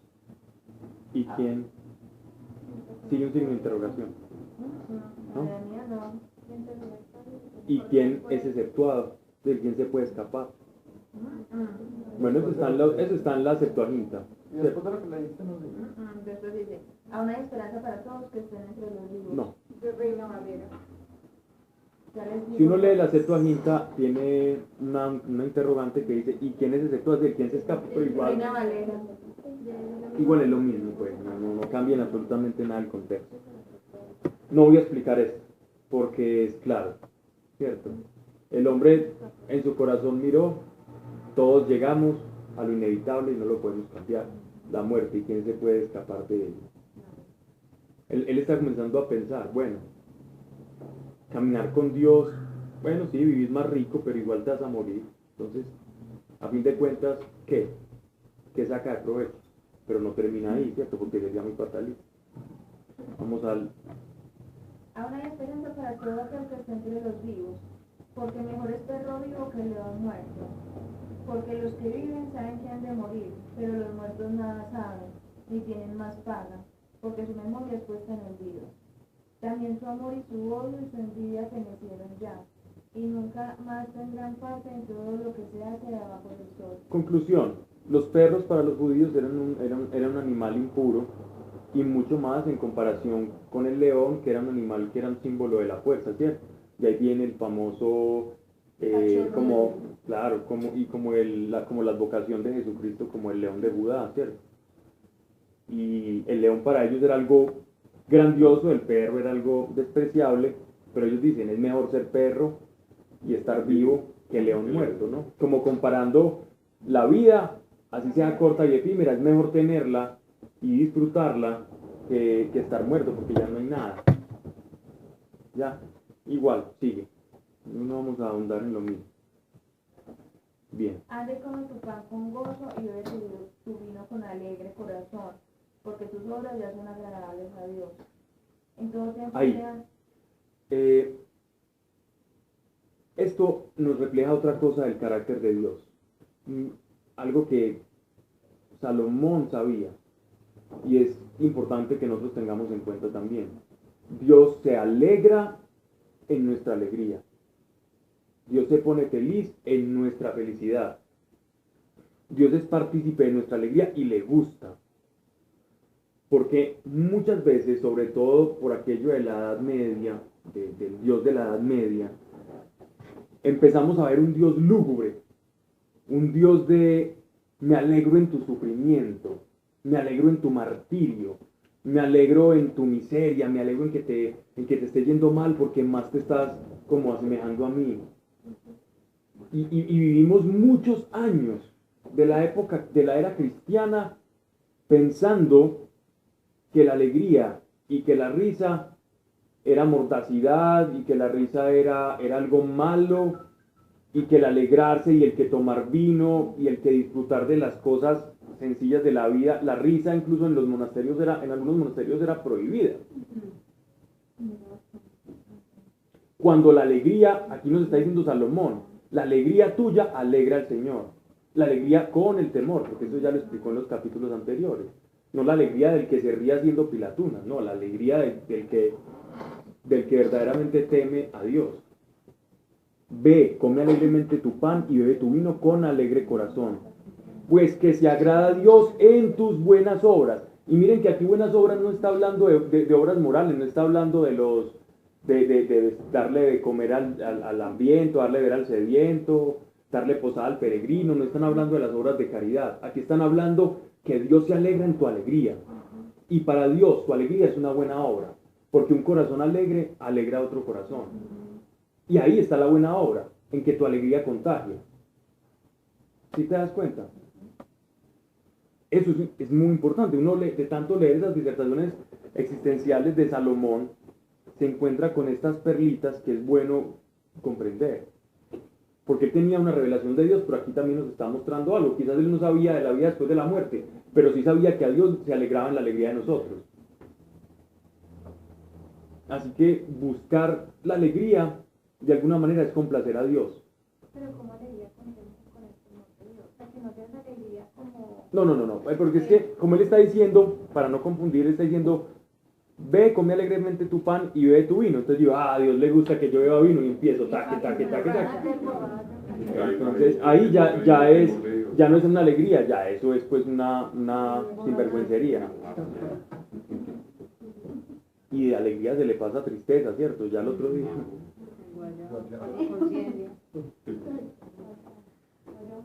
Dice, pues que se agrada a Dios en tus buenas obras. Buenas obras, miren ustedes que buenas obras aquí son las obras en las cuales nosotros buscamos la felicidad. A Dios le gusta su felicidad. Dios busca, le gusta y le podemos pedir por nuestra felicidad. No, Señor, es que yo te entrego todo esto tan malo que me pasa y es que me va a seguir pasando y tú eres más feliz porque es que a mí me pasa todo lo malo. Aquí no están diciendo eso. Hacían sacrificio para que Dios les diera algo, subiendo corosos. Todo penitencia, pero aquí Salomón está diciendo, miren, la felicidad es una buena obra para Dios.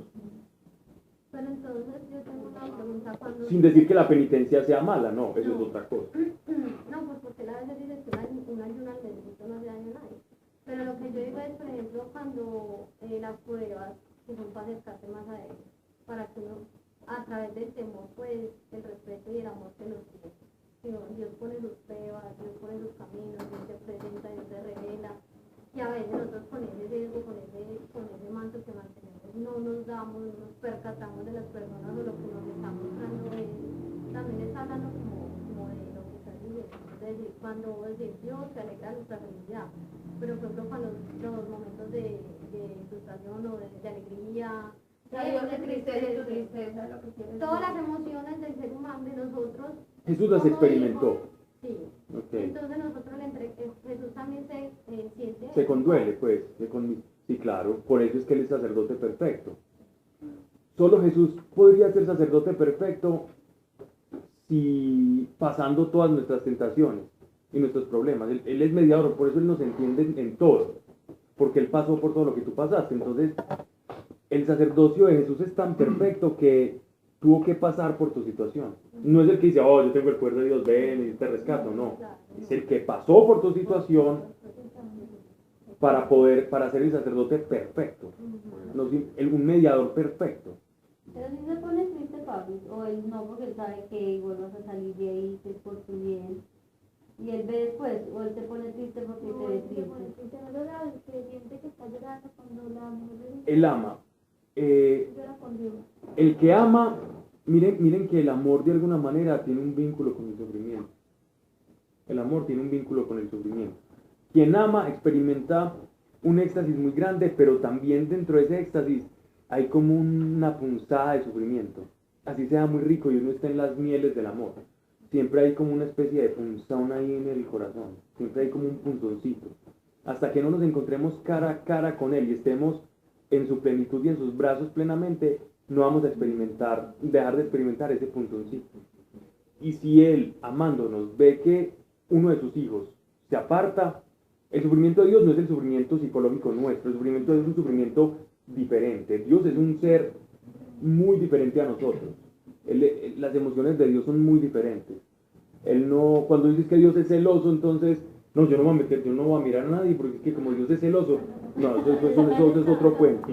Que la gente empieza a decir una cantidad, a coger unos clichecitos ahí, pero no. Con la parte de la idolatría, porque él mismo dice, yo soy un Dios celoso. Pero no es por celoso de que, ay, no se vayan con esos dioses, porque no, eso es muy feo, no es celoso. Celoso es el celo con que la gallina cuida a sus pollitos. Es celoso de amor por cuidar. Es el celo de una mamá, no vaya a pasar la calle y ese es el celo de Dios. Celo de cuidado, no celo de... De protección. Ese no. Él siempre está protegiéndolos en todo momento. Pues ¿Qué? desde que siempre los va a estar protegiendo en todo momento. Exacto. Ese es el celo de protección. Porque yo he visto que he escuchado por ahí algunas niñas decir, no, es que yo no miro porque es que como Dios es celoso y eso no tiene que ver con eso.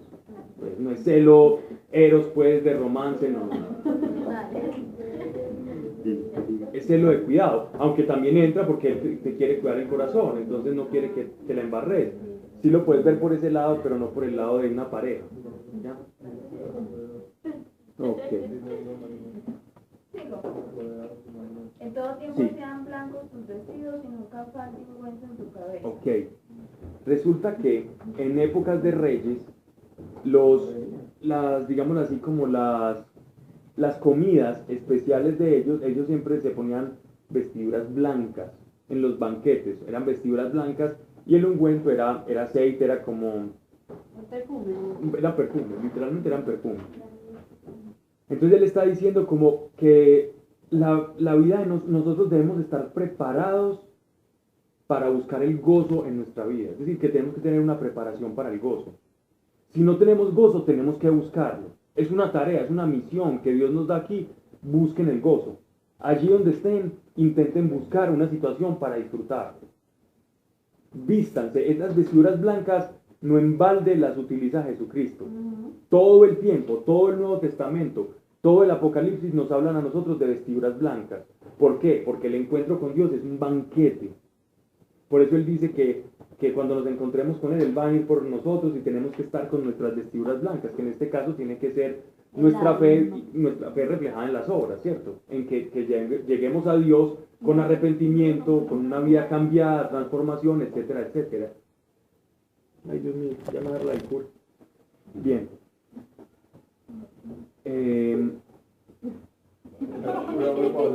¿Cómo? Esa es la de Sarita. Hace rato que tiene la del... Goza de la vida con... Dejemos así. Que de tanto como tomar cosas con gas y mientras estoy hablando en público, entonces por eso te pongo a hablar. Goza de la vida con la mujer que amas, todos los días de la vida de tu vanidad, que te son dados debajo del sol. Pues así Todos es. los días de tu vanidad, porque esta es tu parte en la vida y en tu trabajo, que te afanas debajo del sol. Todo lo que viniere a la mano para hacer, hazlo según tus fuerzas, porque en el Seol, a donde vas, no hay obra, ni trabajo, ni ciencia, ni sabiduría. Ay, Muy horrible. sí. Pablo, yo tengo una pregunta. A mí no me cae en la cabeza lo que... Eso que dice ahí, no sé, hará referencia como al tema de, pues no sé, pensé una vez en el tema de la pereza, con el tema de, o será que es que donde dice, Él dice, goza de la vida con tu amada compañera todos los días de la fugaz vida que Dios te da bajo el sol, porque esa es tu parte en esta vida entre los trabajos que padeces debajo del sol. Cuanto tu mano puede hacer, hazlo alegremente, porque no hay en el sepulcro donde vas ni obra, ni razón, ni ciencia, ni sabiduría. no, no, Sepulcro, en ese caso, traduce Sheol. La palabra es Sheol, ¿cierto? Pero hay un sepulcro, ojo, hay una diferencia entre sepulcro como Kebarim y otro que es sepulcro como Sheol. Son cosas diferentes. Aquí están hablando del sepulcro como la tumba, ¿cierto? Como la tumba, no como el lugar, como la antesala que nosotros conocemos como el Sheol. Hay que hacer esa aclaración. Miren pues, dice, primero, ustedes han visto que normalmente en el Antiguo Testamento se habla mucho de cuidarse de la mala mujer. Sí. ¿Cierto? Y en Proverbios también, de la que es dulce como la miel. La adúltera, yo creo Ah. que... La que es dulce Melissa. como la miel. Que vaya No, Ay, Estoy molestando, estoy molestando. Eso, Melito, tiremos la pijamita. Una revelación. Mentiras, intenté ver la que se veía más vulnerable y le dije que fue. Límpiala, pues, límpiala. Pero es que como estaba calladita. Bien. Normalmente se habla mucho, pero aquí miren Salomón cómo elogia, es decir, la felicidad la ve anclada a una mujer, pues porque está hablando un hombre, ¿no? Pues lo se puede ver en otra perspectiva. Goza de la vida con tu amada compañera todos los días de la fugaz vida que Dios te da debajo del sol. Entonces él dice que, digámoslo así, como un compañero o una compañera también facilitan esa alegría y ahí puedes encontrar alegría del corazón y Dios se va a agradar en eso. Porque esa es tu parte en esta vida entre los trabajos que padeces debajo del sol. Es como algo que Dios dio. Y eso está en Génesis. Él simplemente está haciendo como alusión al pasaje de Génesis cuando le dice, no es bueno que el hombre esté solo, entonces le hace a Adán una compañera. Bueno, cuanto tu mano puede hacer, hazlo alegremente. Miren que es casi que un mandato. Cuanto tu mano puede hacer, hazlo alegremente, porque no hay en el sepulcro a donde vas ni obra ni razón ni ciencia ni sabiduría. Nosotros no pensamos así. Nosotros pensamos, sí, lo vamos a hacer alegremente porque ya nos estás diciendo que eso es práctico, en esta vida va a tener resultados. Pero nosotros, los creyentes, sí sabemos que lo que hagamos acá va a tener repercusiones para nuestra vida eterna. Y tenemos una consideración de un cielo. Sabemos que vamos a resucitar igual que Jesucristo resucitó. Sabemos que Dios va a tener justicia. Y como hay una justicia divina y serán juzgados vivos y muertos, incluso los ángeles, como sabemos eso, nuestro corazón no se va a ver inclinado hacia la maldad, pese a que en esta tierra y debajo del sol nosotros, contemporáneos, vemos que hay mucha injusticia y que cada vez más despotrican de Dios y que se inventan cada vez más cosas, aun a pesar de que nosotros vemos todas esas injusticias, en nuestro corazón sí existe digámoslo así, la esperanza de una justicia plena. Entonces por eso nuestro corazón no se inclina hacia el mal. Así como todo el mundo hace eso, entonces yo también lo voy a hacer. En nosotros no se da eso. Porque nosotros sí tenemos convicción de ¿qué? Juicio. Y en un corazón que hay convicción de juicio, justicia y pecado, entonces el mal no va a poder durar mucho, porque cuando uno ve el mal, uno lo va a querer expulsar, uno va a querer estar limpiando su casa, ¿no? Casa en este caso, pues podemos decir corazón. Claro, entonces uno podría decir que los judíos anhelaban vivir la vida, pero en cambio nosotros anhelamos poder vivir después la muerte. Exacto, muy bien, exacto. Es más, para tener una claridad sobre el pensamiento judío, empecemos. El judío de la época de Abraham solo pensaba en leche, pan, miel y que la cabrita no se le rodara por un despeñadero. Y tener muchos hijos. La mera subsistencia. Para el judío, el primer judío, digámoslo así, no, el primer judío pues fue la tribu de Judá, pero hablemos del primer hijo de la promesa, del primer de Abraham en adelante, ¿cierto? De los contemporáneos de Abraham solamente tenga hijos, que en sus hijos se perpetúa la gracia de Dios, pero usted fue parte de una cadena, un eslabón, que llegó un momento, se desapareció y ya no hay nada más, pero en sus hijos usted deja una huella. Lo máximo para un judío de la época de Abraham era dejar descendencia. Después Dios se va empezando a revelar y ya ellos empiezan a decir, no, lo máximo es caminar cerca de Dios y que Dios bendiga mi vida y me dé descendencia y fuera de eso que me dé muchos años. Entonces ya iban como avanzando en deseos. Y propiedades, eso también, ¿no? Sí, también. Ya después con la ley ellos dicen, bueno, ya mi objetivo es conocer la ley, conocer a Dios, cumplir a Dios para que me bendiga, tener muchos hijos y aparte de todo, pues si Él tiene una gracia conmigo y que me sane de una enfermedad o alguna cosa, pues tengo un plus de Dios, me voy a portar bien para ser sanado, voy a ir donde el sacerdote. Después sigue evolucionando. Después de eso, ya el judío comienza a preguntarse en Salomón, bueno, ¿y la vida después de la muerte? ¿Y quiénes somos nosotros? ¿Y por qué estamos aquí? Sí, Dios es eterno, pero nosotros no. Y en ellos, de las generaciones siguientes a Salomón, comienza a producirse una inquietud que lleva a los profetas y el Señor a revelar, hey, acuérdense que yo les dije a Moisés que después de mí iba a venir uno que les iba a enseñar todas las cosas, y será de la tribu, y será el retoño, un retoño de David, de Jesé, etcétera, etcétera, y él comienza a explicar, junto con la necesidad que ellos tenían de una salvación, de una restauración, de alguien que los salvara de esta situación tan terrible en la que está hablando Salomón, empiezan ellos a albergar la idea de un Mesías. No, un paréntesis. ¿Por qué cuando estamos hablando de Abraham y la descendencia de Abraham, quiero decir que ellos, uno, entre más iba avanzando, más quería desde cero? Era tanto así que siempre ellos iban a probar, por ejemplo, casarse entre hermanos para poder avanzar. No, hay una parte que yo leo sobre esto de Abraham y todos los hijos de Abraham. Bueno, eso son cosas Que se diferentes. apuesta una, Sí. Pues que tengo más una duda. Que se apuestan dos hijas, se emborrachan a su padre. Sí.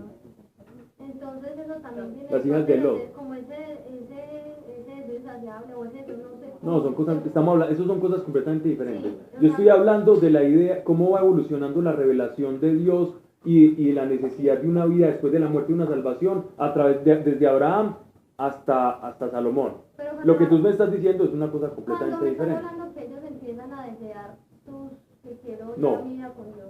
No, desear es porque conforme Dios va revelando cosas, ellos van a querer cumplir esas cosas que Dios va revelando. Pero quieren más descendencia, más, o sea, más No. más hijos. Lo que estoy diciendo es, primero ellos querían tener muchos hijos, Ujú. porque eso era lo máximo para ellos. Ahí ya es la bendición de Dios. Después Dios les revela que Él es más que tener hijos, que Él puede estar presente con ellos, que Él sana personas, entonces ellos ya quieren alcanzar a ese Dios. Entonces, eso es lo que estoy tratando de explicar. ¿Por qué te da risa? Por mi esfuerzo, ¿qué? Ok. Pablo, ¿me dijiste por qué los proverbios mencionan a la mujer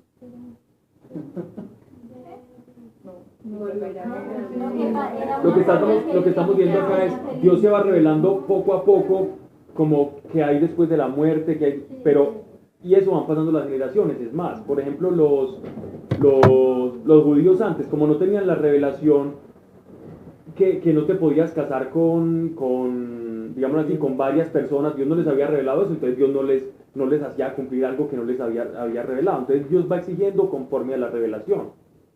¿Sí te das cuenta? Ok. Pero también había cosas terribles, ¿cierto? Que por cosas naturales ellos sabían que no podían. Bueno.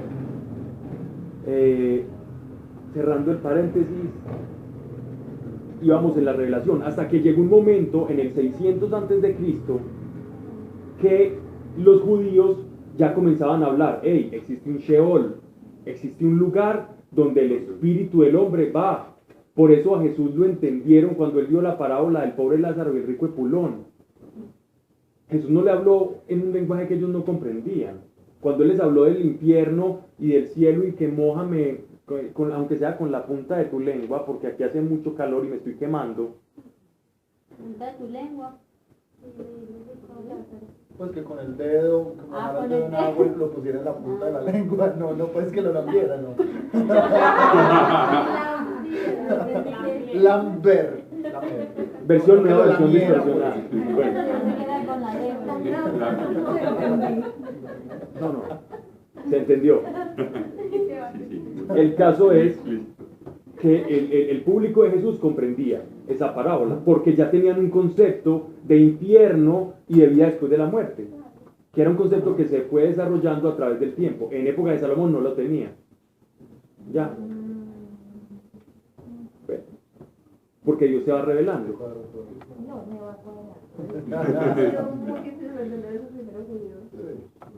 Sí, porque eran muy precarios, es que ellos eran entre Dios y la supervivencia. Ellos no tenían clases de Biblia por la noche.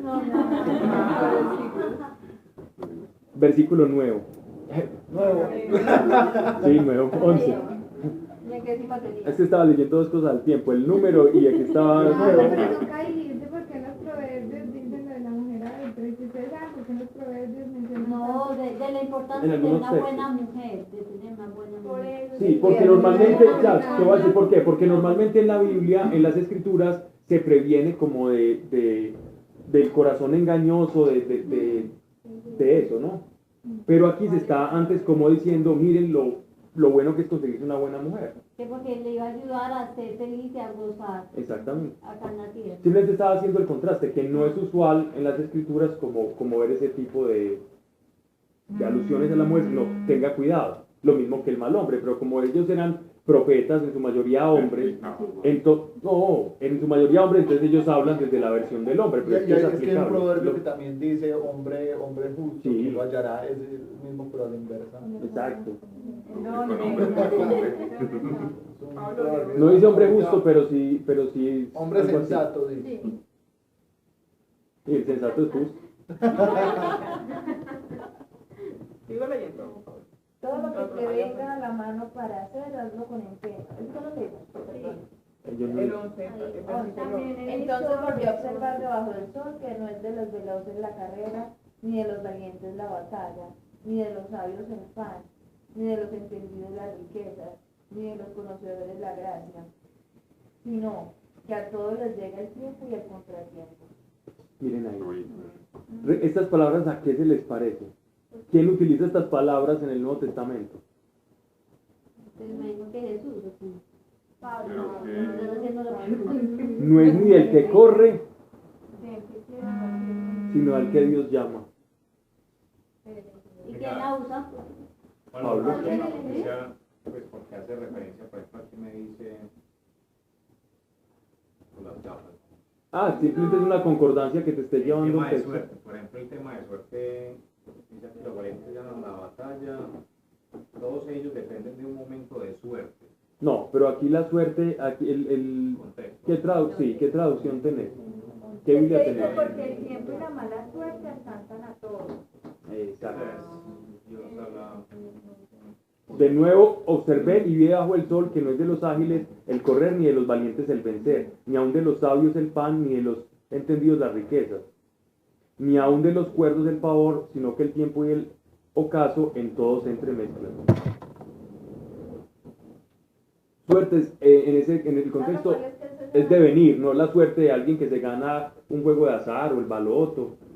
Es el devenir, Como el es como, destino. sí, el destino, es como cuando uno dice, ¿y qué será de mi suerte, no? ¿Qué será de mi destino? Es lo mismo, es sinónimo.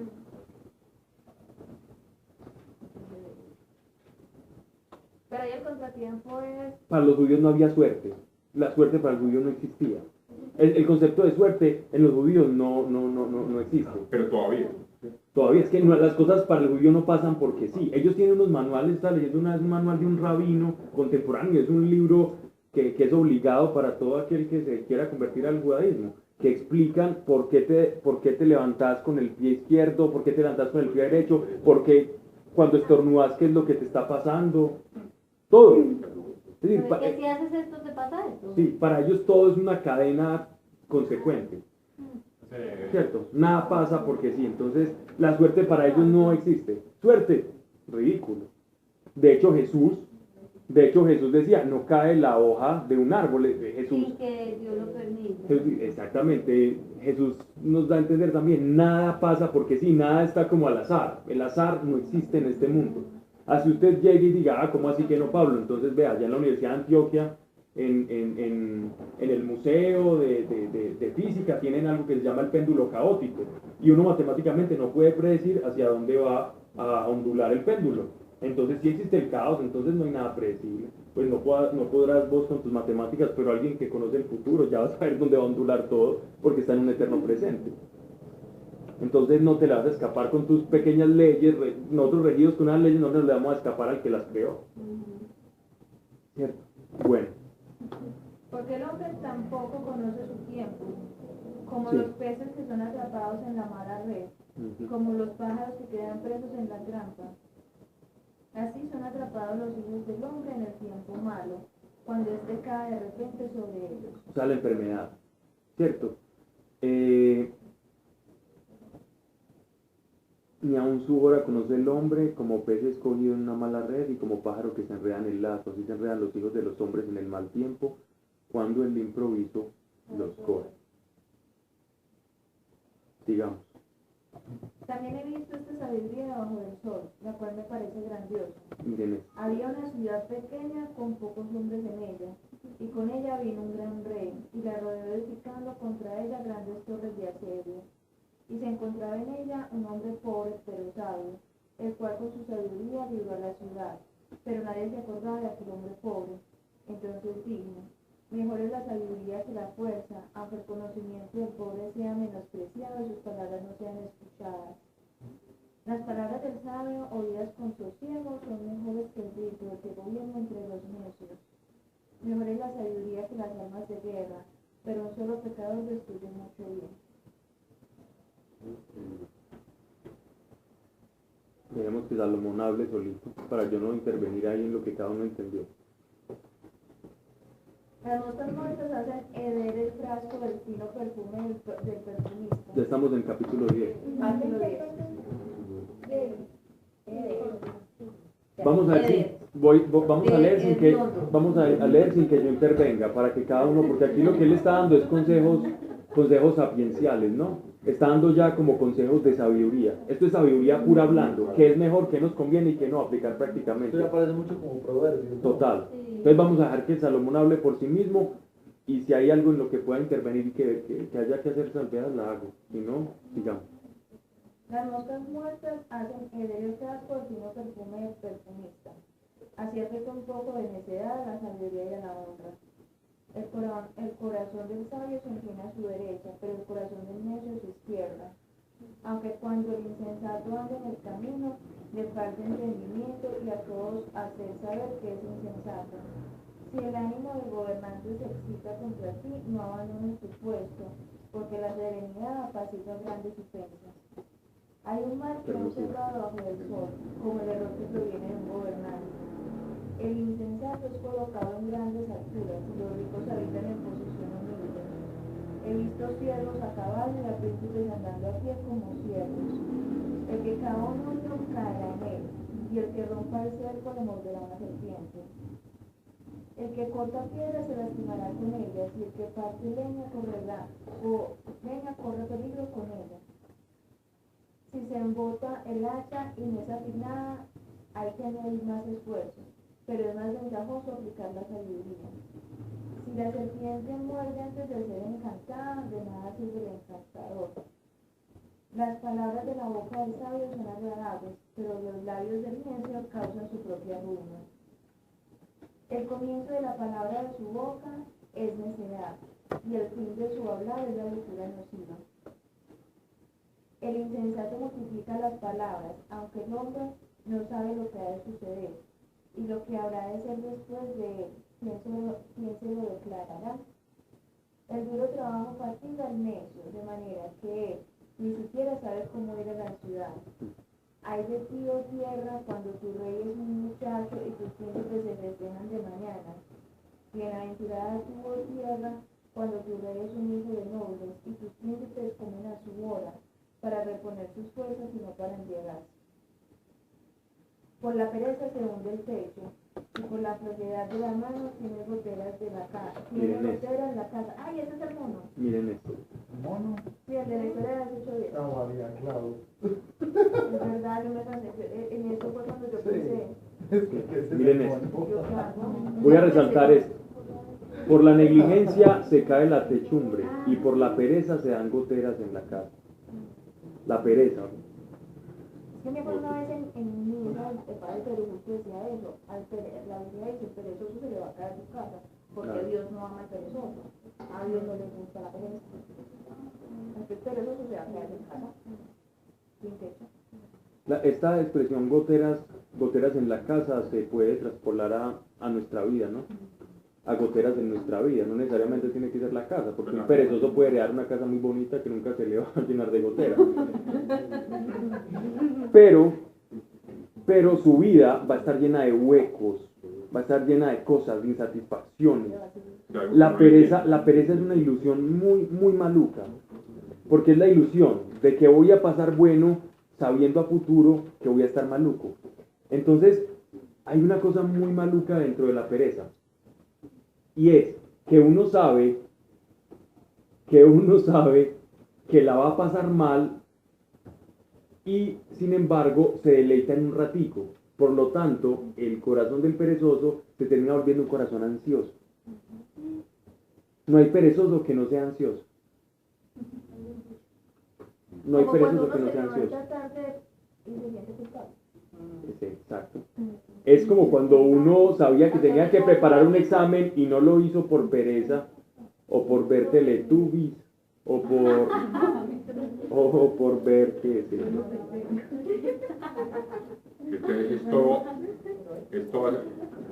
Esto acelera a esa persona que quiere estar ansiosa. Bueno, yo soy acelerado, pero... Pero ese es el reconocimiento que da. Sí, no, ansioso y acelerado no son lo mismo, ¿cierto? Pero, porque la ansiedad es temor. Es temor, y el temor viene porque pudiendo hacer lo que tenía que hacer no lo hice. Entonces ahí viene la ansiedad del perezoso. ¿Sí ves? Pero no es por ejemplo, el ejemplo que estás dando, por ejemplo, que no que no estudió, y entonces Exacto. faltan 10 minutos y faltan otro porque quiere hacer esa Exactamente, esa es la ansiedad que, Porque sabe que lo esa es la hace, ansiedad pero lo puede que perder. trae la pereza. Esas son las goteras de la casa, que son cosas que te van a producir. Entonces el perezoso, ¿qué pasa con el perezoso? No es que Dios lo odie, no es que Dios no lo ama, Dios ama al perezoso, Dios ama al pecador, Dios ama al lujurioso, Dios ama al rabioso, Dios ama a todos. Por más perezoso que sea, Dios no lo va a amar. Ya hay un perezoso, Dios va a decir, qué perezoso tan lindo. Pero como se autodestruye. Pero cómo se autodestruye. No quiero que te autodestruyas. Entonces te enseño. Escucha la sabiduría, escucha estas palabras. Por eso dice que como es, no pierdas el tiempo es valioso para Dios, se relaciona cuando la pereza, entonces el tiempo es valioso para Dios. Por ejemplo, Más que para Dios es para nosotros. Para Dios el tiempo es tiempo. porque los El tiempo no existe. Para Dios el tiempo no vale nada. O sea, que eso viene a decir que uno se está, pues, como dices, Autodestruyendo. El problema es de nosotros, no de Dios. porque Dios ya es un ser. Sí, Dios está en la eternidad. A Dios el tiempo le causa gracia. Es decir, nosotros estamos encerraditos en el tiempo, pero... dice que Dios no necesita a nosotros, no que somos malos. Exactamente, es en ese mismo orden de ideas. Exactamente. Somos nosotros los que lo necesitamos a Él. Él es yo soy el que soy, se basta a sí mismo. Pero nos ama, extrañamente nos ama. ¿Por qué? Porque Él es así. ¿Que porque Él es así, gracias a Dios?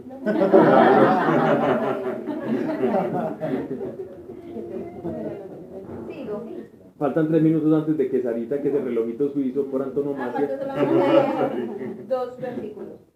El alimento se prepara para disfrutarlo, el vino alegra la vida y el dinero preocupa a todos. Ni aun el Por favor, ¿me puedes volver a leer eso que es muy importante despacio, Claudia? Y qué pena. El alimento se prepara para disfrutarlo, el vino alegra la vida. ¿Para qué El trabajamos? dinero preocupa a todos. ¿Y el que preocupa a todos? El dinero preocupa a todos. Señora, sí señora. Lo puede todo. Lo puede Mira. todo. Aquí dice para disfrutar los niveles para Yo voy a leer, esa está ya contextualizada lo que quiero decir, ¿sí? Ya nos están arreglando el problemita, el dilema lingüístico. Entonces, por la negligencia se cae la techumbre y por la pereza se dan goteras en la casa. Se hacen para alegrarse los banquetes y el vino alegra la vida. Recuerden, si el trabajo o lo que ustedes están haciendo los está llevando a que ustedes estén viviendo para el trabajo o para lo que estén haciendo, ahí están mal delante de Dios. Cuando tu vida es para trabajar, ahí estás mal delante de Dios. Que te está volviendo No esclavo. es el trabajo para él, no es el hombre para el trabajo, es el trabajo para el hombre. Y el trabajo para el hombre para que el hombre disfrute el producido del fruto del trabajo. No es el sábado, no es el hombre para el sábado, sino el sábado para el hombre. Es el descanso para el hombre, el día de reposo que Dios les mandó a los judíos. No era para que ellos se mortificaran y se pusieran un montón de trabas, cuando ya habían tenido una semana de trabajos malucos. Era para que ellos descansaran, por Dios. Eso fue lo que les dijo Jesús. Hombre, Dios les dijo, descansen, porque Él sabe que la condición del ser humano está en un estado de supervivencia tal que necesitan descansar. Y en mí pueden reposar. Pero ustedes se ponen ley tras ley tras ley que no lo dejan descansar. Lo mismo hacemos nosotros en nuestra vida ordinaria. Nosotros, el trabajo, que el trabajo es lo más importante. Y uno dice, uy, esa persona yo la admiro porque es tan trabajadora. Créeme que Dios no la admira. Dios no la admira porque no disfruta. porque somos producir, hay que producir, hay que producir. Porque no disfruta. Sea producir o producir, o sea lo que sea. Dios nos manda a disfrutar. Si usted no disfruta, deje lo que está haciendo. Si no disfruta, deje lo que está haciendo. Si no puede hacer un acto en el camino, déjelo. Y váyase a hablar con Dios. Que aseguro, Él le va a mostrar qué es lo que usted verdaderamente disfruta. Un trabajo que disfrute. No, porque el trabajo de por sí es maluquito, ¿cierto? Pero usted lo puede disfrutar. Usted lo puede disfrutar. Nadie puede decir, ay, qué rico, me están saliendo callos por arar la tierra. Pero después, cuando la tierra le dé frutos, usted va a disfrutar. Es decir, tengo callos, pero tengo felicidad. Estoy hablando de aquel que trabaja y no disfruta. Y ese es donde Dios. No es cuando estás estresado, que es maluco, Sí. ¿cierto? Es normal. Es dentro normal. del trabajo, solamente que después, cuando veas los frutos, vas a decir gracias Exacto. Dios. Porque la mayoría de la gente con los frutos no disfruta, sino que incluso Añora más. Y entonces añorando más no disfruta, y eso lo explicó en los capítulos anteriores, que tienen un vacío que no se harta su corazón. Por eso él dice, es don de Dios el disfrutar. Entonces pidámosle a Dios tener esa capacidad de gozo, de disfruto entre los compañeros de trabajo. Bien, El vino alegra. dice, y el vino alegra la vida. Todo esto es para decirlo lo mismo que estoy diciendo de otra forma. Y el dinero sirve para todo, ¿cierto? Es lo mismo, es la capacidad de disfrutar, ese es el contexto, ¿no? No digas mal del rey ni aun con el pensamiento, ni digas mal del rico ni en tu alcoba, porque los pájaros llevan la noticia y a un alado harás saber tus palabras. Prudencia. Prudencia, no emitir juicios. Y si lo pensó, cállelo, porque segurito, lo que usted pensó, al momentico usted da cuenta que era mentira. Ustedes saben la cantidad de autoengaños que nosotros tenemos por segundo. Nosotros apercibimos la realidad. Y sobre todo con las personas. Con las personas nosotros nos damos unas engañadas. ¿Sí o no? Por las apariencias también. Por las apariencias. Es terrible, eso es terrible. Es terrible. Cuando veas una persona, no penses, es pobre, es rico, es esto, es engreído, no. Porque seguramente todo aquello que estás pensando es mentira. Pues siempre es como, pues, qué rico uno tratar de dejar eso y empezar a... No tratar, qué rico hacerlo. Por eso, o sea, eso es lo que uno dice, yo me incluyo porque tampoco soy pues uno de nadie, sino que muchas veces también ¿qué tal y esa persona mira cómo se viste y mira, pero cuando te sientas con ella, qué rico es sentarse a la cosa. Sí. Entonces, De hecho, podemos hacer el ejercicio y lo podemos empezar a hacer desde ahora en adelante. Acuérdense de esto que estamos hablando, y es, cuando conozcas una persona nueva, inténtala ver como un libro en blanco. Sí, uno ya va a tener pues como uno se va a formatear. Bueno, este por las características físicas de esta ciudad, y eso es normal, porque la mente fue diseñada por Dios para clasificar, para organizar y para contextualizarnos, y la misma experiencia nos va llevando a eso. Entonces no es que vamos a ir en contra de la mente, simplemente vamos a ir, ok, mi mente me dice esto, me pongo un libro en blanco y voy a permitirme conocer a esa persona, porque los prejuicios nunca nos van a dejar conocer a una persona. Y por eso una vez hice un ejercicio hace 2 años en el grupo y pregunté a quién le caí yo mal de entrada, y no les voy a decir el resultado porque no es muy alentador. No, ese tema, ¿Cómo? ¿Vos estabas y alzaste la mano? Ah, bueno. yo lo quiero decir como ¿Tú alzaste experiencia. las dos? Hasta Natalie creo que fue la que dijo que le cayó muy mal María Alejandra. Ah, sí. Ah, sí, Sí. bien, el retiro pues. Sí, entonces, mira, y ya después dice, no, pues, porque uno tiende a decir, yo le caigo, digamos, a mí me Prejuicio. cae mal ella, pero porque si yo ni siquiera la digo, Bueno, eso es normal.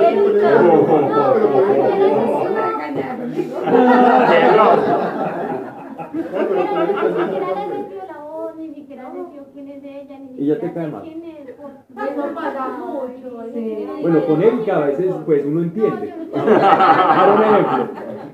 Ay, No, pero con Erika yo normal, Yo quiero comentar una experiencia, como a mí me pasó eso también, es decir, tengo un tiempo que tenía mucho prejuicio, que vivía mucho con el prejuicio, con la posición, con la vanidad. Sí.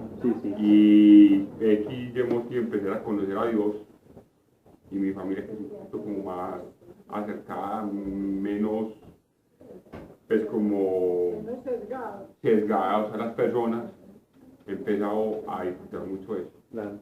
Y gente que uno ve, como se dice, de las apariencias, la persona más inteligente, sencilla, de un blue jean, pero de ropa sencilla y súper culta, a personas que puede uno mostrar también que son demasiado bien vestidas y uno las habla y no tiene ningún fundamento. Entonces ahí es donde uno pide también total. a Dios esa Total. Es verdad. discreción también.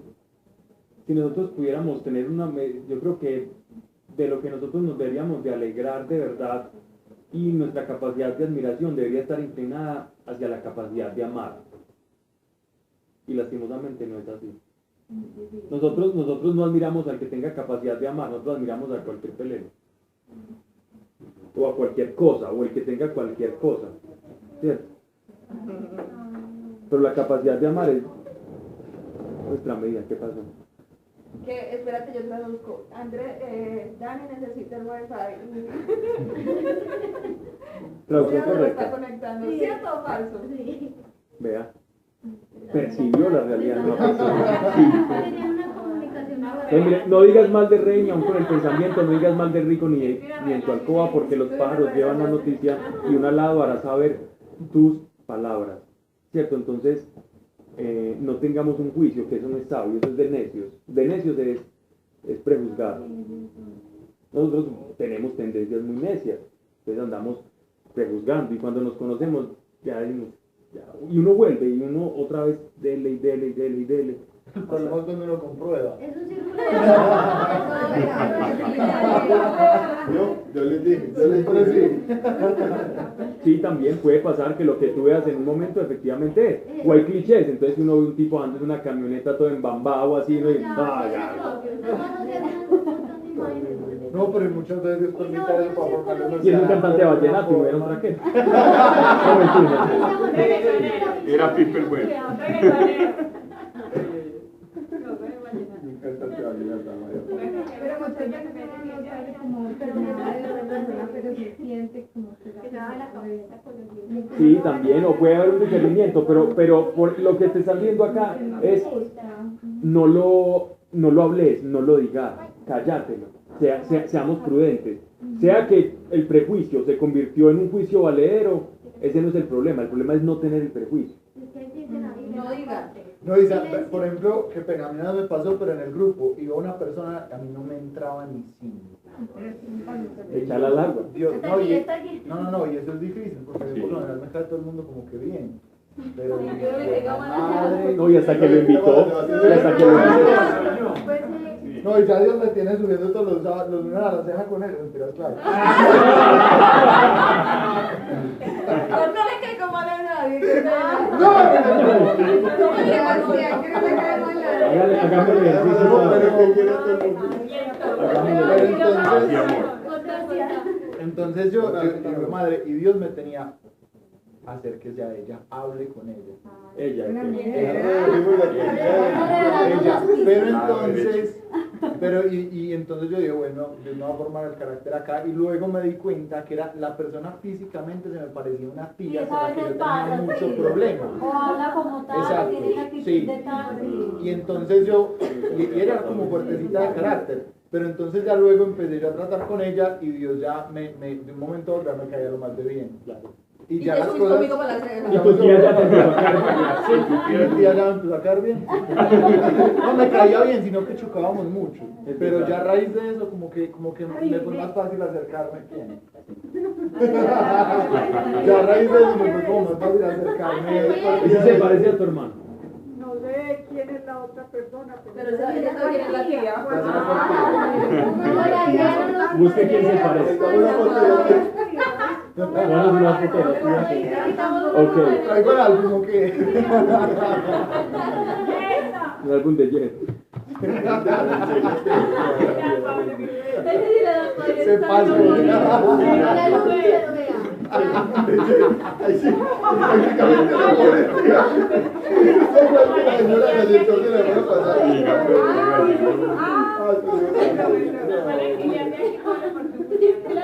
Por favor, no juzguen mi comentario, muchachos. Pero Pablo está diciendo, ay, güey, madre, pensé, Pablo. ¿Qué le pasó a esta historia de la señora del ascensor? ¿Qué le pasó a esta historia del ascensor? ¿Por qué será que la gente solo tiene memoria como Paloma? Ay, padre. Por eso ya son las 9:40. Vamos a dar por terminada la clase. Faltan 2 capítulos. Ya ustedes me dirán si una carta del Nuevo Testamento o proseguimos con Reyes. Libro histórico más denso, más largo, con mayor contenido de explicación histórica, menos homilético, más clasecilla. Bueno. Carta. Es casi como lo vendió, pues nadie va a creer. No, pues Sí, claro, nadie. el bloque. Como lo vendiste el famoso bloque de Reyes. No, ya antes por eso la compró Vamos más. una A mí me Reyes. encantan los del Antiguo Testamento. Sí, a mí también. Yo quiero Reyes. ¿Sí ves? Sí, Se hundió, se hundió. Se volvió. Hay gente que le gusta la remolacha, hay gente que le gustan los helados. Se vende, se vende. Vea, se vende. Bien, vamos a orar para que poco o mucho que hemos hablado acá, que sea palabra de Dios, se guarde en nuestro corazón de verdad. Que un principio de Dios aplicado en la vida, por uno que sea, dando resultado, hacen demasiado. Porque es como cuando uno pone una semilla, que por pequeña que sea, poniéndola ahí y sembrándola, y sale frutos y da árboles, dan frutos y sigue, así son los principios del Señor. Padre, gracias te damos por tu amor, por tu perfección, porque tú nos has elegido, tú nos llamaste a cada uno.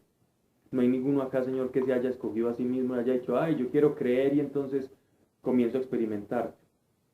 Sino que tú nos has llamado y por ese llamamiento, Señor, nosotros respondiendo a él, hemos experimentado, Padre, lo que es tu verdad. Podemos ver estanterías, libros que hablan mal de ti, que dicen que tú no existes, Señor, y nos podemos reír o a veces entristecer porque ellos no te han conocido, porque no te han dado la oportunidad para conocerte, o porque a veces también la soberbia y la vanidad de las personas, creyendo que con la mente pueden entender lo que está por fuera del tiempo y el espacio, Señor, creen que con eso pueden desecharte, Padre, pero gracias, porque tú nos has señalado y nos has hecho partícipes de tu verdad y la revelación del Mesías, de tu Hijo Jesucristo, y por medio de él y para él, Señor, vivimos conforme el uso de tu palabra, Señor, que hoy hemos aprendido, que hemos escudriñado y que permanezca, Señor, en nuestra mente y corazón y la podamos poner por obras en el nombre de Cristo Jesús. Amén. El relojito suizo se está descuadrando. Sí, ya no acoso. Como Excelente. Ah, excelente. Ajá.